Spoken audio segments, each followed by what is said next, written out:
Grabing sipag na bata na to. At deserve niya to.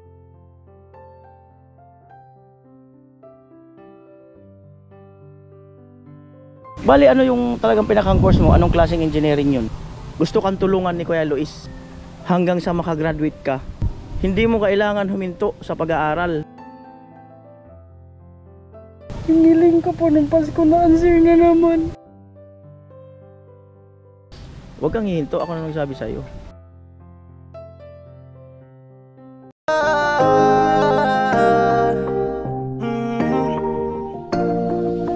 Kung sa pagtulong ng usapan ko, yan ulit sa kalam. Wala na akong masasabi sa taon na yan. Yung mga kanuli, magandang araw sa inyong lahat. At nandito ako sa aming bakuran. Ayan, bahay nila Katkat. Ayan, sinaunang bahay yan, yung matatanda. At yan yung minana nila or ng kanyang papa dahil sa bunsong anak na lalaki. Yan yung bahay namin, bahay ng auntie ko. So eto, itong area ito, yan, kanya-kanyang lupa, yan. So yan yung sa kanila, hanggang siguro dyan sa bago magbahay na yan. At ito mula sa amin yan, hanggang dito. At yun naman kina-auntie hanggang dyan. Ayan, at eto, meron tayong vlog kay Katkat. At kung natatandaan nyo, nung Christmas party, sabi ko nga ay minsan lang siya mahagip sa camera. Pero ay ayun nga, ay dati ko na siyang nabablog. Nung panahon nga na umuwi ako noon, nung patay yung kanyang papa, ay namroblema siya kung paano yung kanyang pag-aaral. At kung natatandaan ko yun, ay sinama ko siya doon sa ano, sa Legazpi, sa Albay. At doon kami nakapagkwentuhan, ganun. Sabi ko sa kanya, ako na ang bahala na umalalay sa pag-aaral mo. Kasi yung pag-aaral niya ay 5 years. Ngayon ay engineering. Nakaka 4 years na siya, 1 taon pa. Tapos malapit na siyang mag-OJT. At nung Christmas party, di ba, nabi ko nga doon, bihira siyang makita sa camera. At yung bata na yan ay napakasipag. Ako na mismo magsasabi sa inyo na pag walang klase, sumasideline kung saan-saan, nagtitinda sa may sabungan, sumasideline sa mga hardware dito. Kahit siguro 150 or 200 ang kita roon para lang matustos ang kanyang pag-aaral. Grabing sipag na bata na to. At deserve niya to, itong vlog na to na napusuan ng ating sponsor. Salamat kay Kuya Luis. Ayan, so andito na siya, andun siya. At kausapin natin.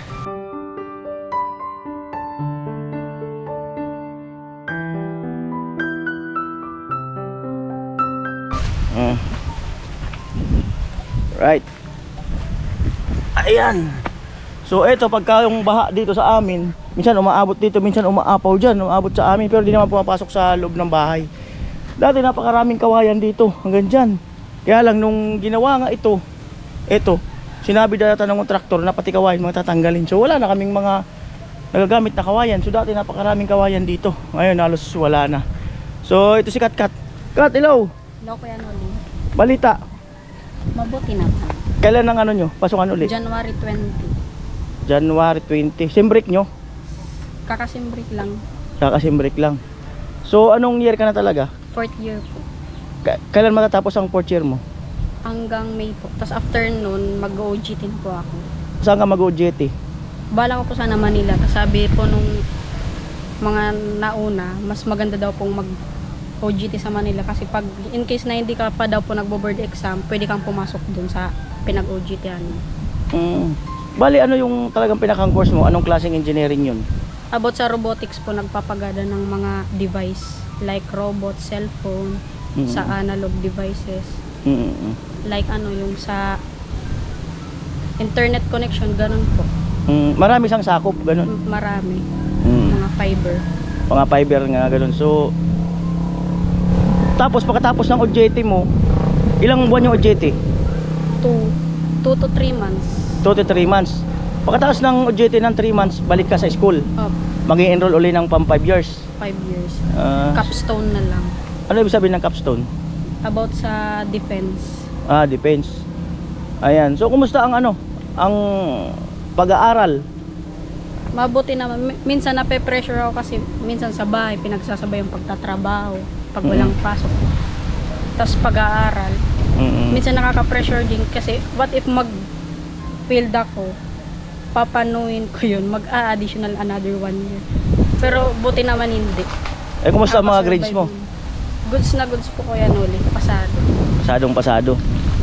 So, ayan. So, maganda ang kanyang statistics sa kanyang pag-aaral. At siya ay pangatlo ka, no? Sa inyong magkakapatid, no? Bunso. Bunso. Ilan kayo magkakapatid? 6, 5 na lang. 6, 5 na lang dahil yung isa yung nahagat ng aso na namatay. Tapos siya ang bunso. Ilan taon ka na ngayon? 23. 23. Bakit engineering ang pinili mo? Kasi maiba naman, kadamihan kasi sa magpinsan sa amin, teacher, police. Sabi ko maiba naman, what if mag-engineering na lang ako? Yan talaga yung first choice mo noon. Opo, first Talagang choice. engineering. Gusto nga ni Papa mag-police, kasi sabi ko, may hika ako, hindi pwede. Kaya sabi ko, mag-engineering ako. Ayan. So, magkano pa masahe mo dyan araw-araw? Balikan? 70 balikan. Student na yon. Depende sa driver, minsan may humingi kasing driver na 40. May iba 35. 35, minsan 30. Hindi pare-pareho ang singil ng driver eh. Ayun, yung driver na humingi ng magkano ba dapat ang minimum na nakalagay talaga sa kasi mayroon talaga yun. 35. Nasa batas yan. Yung driver na humingi ng 40. Shout out sa inyo, bawal na bawal yan. Pag once na mareklamo kayo, yari talaga kayo. Tanggal ang prangkesa nyo kasi nasa batas yan. Ang kailangan ang estudyante ay mayroon na talagang discount yan. Kasama yan yung mga senior citizen. Ayan. So ingat kayo. At alam nyo naman po ang baon ng ating mga estudyante, magkano lang ang baon nila. Pinagkakasya lang nila yan. So yung 5 piso, mahalagang mahalaga na sa kanila yun. Pambili na ng inumin yun no? Ice water. Ice water. Ano ang kadalasan merienda mo sa sa school? Minsan po guto. Magkano yung goto? Nasa 30, ganun amount. 30 pesos. Tapos tubig na lang. May libre naman na tubig. May libre ng tubig. Pag medyo may pera, ano ang merienda? Minsan po hindi na ako nagme-merienda kasi minsan 5 minutes lang naman ang break after ng lesson. Tinatamad na ako lumabas. Kasi 3rd floor pa yung gagalingan. Kaya mas mabuti sabi ko, dito na lang ako sa room. Saka nagmumotor ka lang di ba minsan? Minsan, pag pinapahiram ni Kuya. Pag pinapahiram ka ni Kuya mo. Akala ko sa'yo yung motor na yun. Hiram-hiraman lang. Hiram-hiraman. Ayun, pagka gasolina mo ng 100, ilang araw na yun? 2 araw, 3. Tapos pinapasabay ko na yung 2 kong pamangkin para less na ako sa pamasahe nila. Alin mas tipid? Yung mag-commute o yung magmotor? Yung magmotor po. Sabihin mo kay utol mo, peramin ka lagi. Pag ginagamit niya din kasi pag magtatrabaho. Choice. Wala sang choice. Ayun, akala mo ng Christmas party hindi ka kasama? Hindi. Bakit? Kaya sabi ko, baka hindi ako isama ni Kuya Noli kasi pinsan niya ako, gano'n. Hindi. Porque pinsan hindi niya sama, gano'n. Tapos sabi nila, malay mo isama ka. Sabi ko, hindi na ako mag-overthink. Sabi ko, baka hindi talaga ako kasama. Sabi ni Mama. Kasama ka niyan. Tapos nung pag-chat mong nabunot ko, nabigla ako. Sabi ko, kasama ako. Ayan, si Katkat kasi laging busy. Kaya minsan din siya mahagip sa camera. Talagang bihira. Minsan pinaka-late mo na uwi na galing sa school. 7 ng gabi. Tapos pag galing ang trabaho, pinaka-ano mong uwi? 5. Doon sa sinasideline mong hardware, matagal ka na doon? 1 year and 5 months. Magkano sahod mo doon? Nung unang pasok ko, 3K 1 month. Tapos nung nag-1 year na ko, tinasan, ginawang 5K. 5K? Kasi hindi naman buo na kukuha kasi minsan nag-absent ako. So 5K, ilang oras ang trabaho? Ang break lang naman namin is lunch. Okay, anong oras ka papasok? 8. Ang awi mo? 11:30 lunch. Tapos simula naman 1 to 4:30. So, ayan. 12 hours ba or ano? 12 hours or 8 hours. Ayan. At ganoon po kasi mga kanuli sa probinsya. Ganito sa probinsya kasi nga hindi naman ito yung mga malalaking company na kaya talagang magbigay ng sweldo na naayon sa minimum wage, no? Na naayon sa batas. So, dito sa probinsya, yung ganun lang na 3,000 a month, 5,000 a month, 10,000 a month. So, ganun lang po dito sa probinsya at alam ko po, alam nyo yun. At yung may mga kakayanan talagang magbigay ng wage na nasa batas, yung ko alam kung 600 ba ang 8 hours dito or 500. Ang may kakayanan lang yan yung talagang malalaking kumpanya. So dito sa mga probinsyana, ayan, pinagtsatsagaan na yan kasi malaking bagay na yan para sa pang-araw-araw at pang-suporta nga rin sa pag-aaral. Ayun. Ano ang naitulong yung pagsa-sideline mo diyan? Yung kita mo. Saan mo mga ginagamit pala? Binibigay kayo mama minsan pang gamot, minsan po pambigas namin, pang ulam. Yun po yung mga binibili ko. Ayan, at yun, pambigas, pang ulam at iba pa. O, di ba? Paano pinagkakasya? Una po, sinisafety ko muna yung para sa akin. Yun yung una. Tapos yung pangalawa, yung kay mama, bibigyan ko pang gamot kasi. Sabi niya, wala akong gamot. Tapos bibigyan ko kasi, sabi ko, na naman anak si paiyaw-iyaw, natandaanan ako. Kaya no choice ako, katawan ko, tapos sabi ko, dana naman ako isura. Di daro sa di baloy lang pili. Walang ulam, mapili yung ibang kasama mo sa bahay, mapili ng ulam. Kaya sabi ko, bakal lang ako sa isura. Sino mapili? Yung mga bata o yung matatanda? Mga bata. Ay, yung dalawang pamangkin mo? Dalawa. Ang mapili sa ulam? Ayaw ng gulay, gusto lagi manok. Sabi ko, si papa nyo nga, di pa nagpapadala, alam pipilingan ako ninyo. Ang sabihin mo sa dalawang pamangkin mo, dahil mahilig sila sa manok, pag may mga manok na naglalakad dyan, tanaw-tanawin lang nila. Tapos maglagay sa plato ng kanin, tanaw-tanawin na, ayun, may manok, kain na. Ay, ganun talaga ang mga kabataan pinagdadaan. Noon din kami, siguro mga iba rin ang gusto namin noon, mga prito-prito, isda, manok, ganun. Bira rin kami noon kumain ng may sabaw. Ay ano pala, sanay naman pala kami kasi nga probinsyano ako. Yung ibang mga bata ngayon nga, yun nga ang mapipili na talaga sa ulam. So pag OJT ka, anong gagawin doon? Magbo-board ka? Magbo-board. Tapos magbo-board ka, may idea ka ba kung binabayaran ba yung pag-OJT? Yung mga nauna po doon sa mga naging ka-officers ko, yung na-OJT daw po nila, binibigyan daw po sila ng allowance. Yung kada, kunyari, nag-overtime, tas may konti daw silang nakukuha, kunyari, 200 sa per day. Pero nagbo-boarding house po sila, tas pagkain, ganun. Pagkain nyo, allowance. Allowance. Pero yung pagpasok mo doon sa pag-OJT-han, wala kang babayaran doon? Wala. Talagang yung pang-personal din lang? Pang-personal din yung gagastusin mo. So, ayan. So ay mga kanoli, no, at si Katkat nga na isa rin yan sa ating beneficiary, no. Kaya nga lang, ayan, bihira na rin maiba-vlog ni Kuya Noli, hindi ko na masyadong binablog. Kaya lang, ayun nga, sabi ko kanina na pag-usapan, yung di talaga maiwasan kasi pamilya mo yan eh, kapatid mo yan eh. Yung minsan yung allowance mo, magagalaw mo sa iba. Kaya ikaw na lang ang mag-a-adjust, magtitiis kung saan abutin yung allowance na yon. Kaya ganun nangyayari, no. Ganon na ganon. Halos laging napupunta sa bahay, sa family, no. Hindi na napupunta sa iyo, ganun. Matira 500 minsan. 500 to 100 ganon natitira. So ayun, napag-uusapan lang, hindi man inaano, at least nagpapakatotoo. Kasi nga wala na yung kanilang tatay na yung tito ko na naghahanap buhay na para umalalay sa kanila. Ngayon, yung isang kapatid niya lang yan, nandiyan si Boyet, kung may magpapagawa, kung may mga rakit-rakit, dito lang, nakakatuwang-tuwang din nila. So okay lang yun. Ang importante, nakakaraos sa sa pang-araw-araw. O, di ba? Ayan. At alam mo ba na gusto kang tulungan ni Kuya Luis?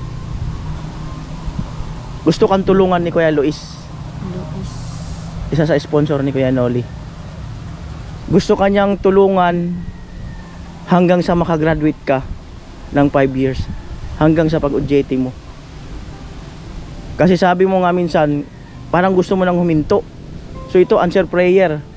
Ang ano mo, hindi mo kailangan huminto sa pag-aaral.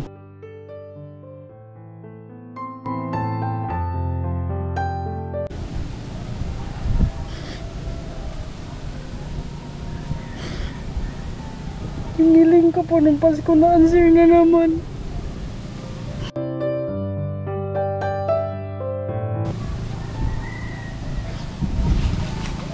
Nagbabalak na po talaga ako uminto kasi si mama minsan, sabi niya, hindi na daw siya makakadating sa graduate ko. Yan na lang lagi sabi niya. Sabi ko, hinto na lang ako, hindi mo abutin ang graduate ko. Sabi ko, isang sem na lang naman, hindi mo pa hihintayin. Yung mama niya kasi high blood.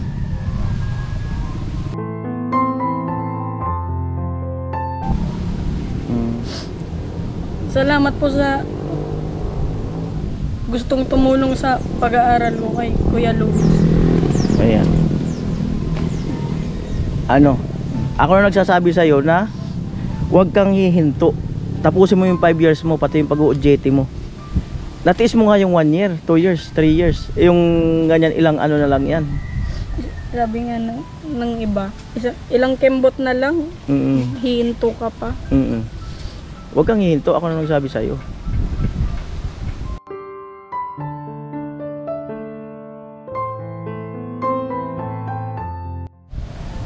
Kasi pag huminto ka, useless yan. Di ba? Opo. Merong mga taong ginagamit para sa pag-aaral mo. Kagaya ngayon, ito si Kuya Luis siyempre si Kuya Noli ay nakaalalay sa'yo. Lalo yan, 1 taon ka na lang. 1 taon na lang baga. 1 taon.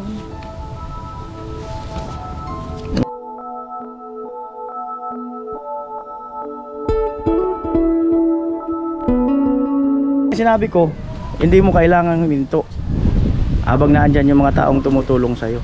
Kasi sayang eh. Kahit na ngayon sabihin ng mga kapatid mo, magulang mo na huminto ka na, huwag kang hihinto. Kasi may aalalay na sa'yo hanggang makatapos ka ng 5 years. So ang ibibigay sa yung allowance ni Kuya Luis, buwan-buwan. Ito, nagbigay siya ng 6,000. Bilangin mo. 6,000 po. Ayan, galing kay Kuya Luis. At nagsabi na siya sa akin na ayan nga, alalayan kanya sa pag-aaral mo. Ayan ay isang nasa Amerika yan. May gusto ka bang sabihin kay Kuya Luis? Unang-una po, nagpapasalamat po ako kay Kuya Noli. Dahil kung wala po siya, hindi po ako makakapag-aral. At lalong-lalo na po sa gusto pong tumulong sa akin na bago kay Kuya Luis. Hindi po kayong magkakamali dahil tatapusin ko po itong pag-aaral na to.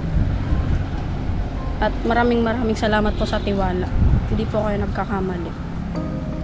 At kay Ma'am Junalay po, thank you din po sa pagtitiwala at sorry po kung minsan hindi po kita nare-replyan. Medyo busy din po kasi. Wala, ba't di ka nagre-reply? Pambihirang buhay. So ayan no, ganito lang po ang vlog na ito. At salamat po muli Kuya Luis, Ma'am Junalay, maraming salamat. At ngayon ay maluwag na ang kalooban ni Katkat at hindi na siya nangangamba sa kanyang pag-aaral. At syempre si Kuya Noli kasi ay kumbaga hinahati-hati ko rin yung budget ko, di ba? So syempre meron din tayong mga ibang pinagagamitan, no? Kaya hindi rin ako makapag full force kay Katkat. Kumbaga pang oro allowance din lang. At so eto ay abangan natin na magiging kabanata ni Katkat. Tapos yun nga, mag-OJT sa Maynila. Tapos babalik mag-aano sa pang 5 years course. So malapit na, konting gimbot na lang to at maganda yung kanyang course. So alright, maraming salamat po muli sa inyong lahat. I love you all. Ayan, bye bye na. Bye-bye. Tapos napatutunguhan kung saan ay tulungan damayan. Dapat ang tularan, sadya makabayan. Wala na akong masasabi pa dyan. Pagtulong sa kapwa kayang ganapan. Kuya Noli sa kalamlam, dami nakakaalam-lam. Matagal na ring ramdam-dam sa kahirapan ay may pakialam sa